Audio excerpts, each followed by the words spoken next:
গণঅভ্যুত্থানে 90-এ যেমনি ভাবে সেনাবাহিনী ভূমিকা রেখেছে, 24-এর ভূমিকা রেখেছে। যে কোনো সংকটে এদেশের জনগণের পাশে দাঁড়িয়েছে সেনাবাহিনী। অনেকে বলে থাকে যে সেনাবাহিনী আর গণঅভ্যুত্থানে কি ভূমিকা রেখেছে। মনে করেন যে একটি ক্রিকেট খেলা, 300 রানের প্রয়োজন, আমরা সবাই মিলে 280 রান করেছি। আর কত রান প্রয়োজন? 20 রান। এখন সর্বশেষ দুইজন নেমে এই 20 রান করলো, তাদেরকে আপনি কৃতিত্ব দিবেন না?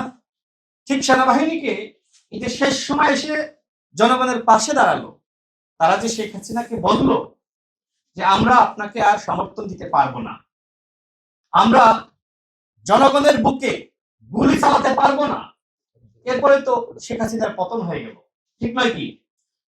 আমাদের সেনাপ্রধানের ভূমিকা রেখেছিলেন। সুতরাং সেনাপ্রধানকে নিয়ে অনেকে বিতর্ক করে থাকে, কেউ কেউ তার দাড়ি নিয়েও কথা বলে।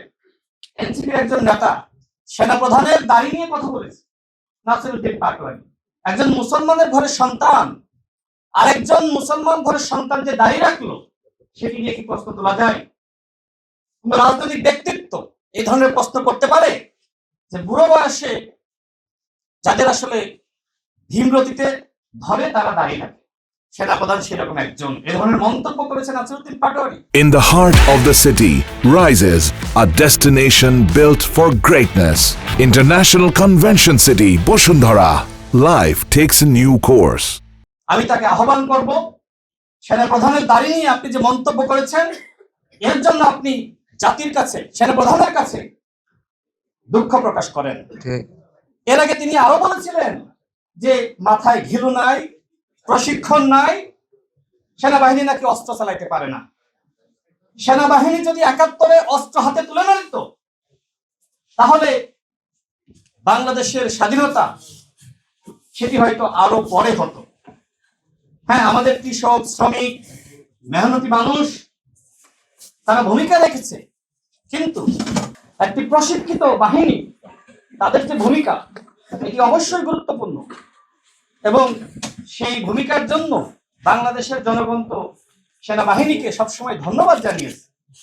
গণঅভ্যুত্থানে 90-এ যেমনি ভাবে সেনাবাহিনী ভূমিকা রেখেছে, 24-এর ভূমিকা রেখেছে, এদেশের জনগণ ভূমিকা রেখেছে, জনগণের সাথে সেনাবাহিনী ভূমিকা রেখেছে। তাদের ভূমিকা নিয়ে যারা প্রশ্ন তুলছে, বরং যারা প্রশ্ন তুলছে তাদের ভূমিকা নিয়েও মানুষের প্রশ্ন আছে, তাদের ভূমিকা নিয়েও মানুষের প্রশ্ন আছে। তো যাই হোক, আমরা সেই প্রশ্ন উত্থাপন করতে চাই না। 24-এর গণঅভ্যুত্থানের পরে এমন একটি রাষ্ট্র আমাদের সবার প্রত্যাশা, যেখানে সাম্য থাকবে, কথা বলার স্বাধীনতা থাকবে, ন্যায় বিচার থাকবে, যেখানে মানবিক মর্যাদা থাকবে। 24-এর পরে যে সরকার দায়িত্ব গ্রহণ করেছিল, সেই সরকারের প্রতি অনেকের আক্ষেপ রয়েছে। তার কাছে যে প্রত্যাশা ছিল, বিশেষ করে ডক্টর মোহাম্মদ ইউনূস, তার কাছে মানুষের যে প্রত্যাশা ছিল সেটি আসলে তিনি পূরণ করতে পারেননি।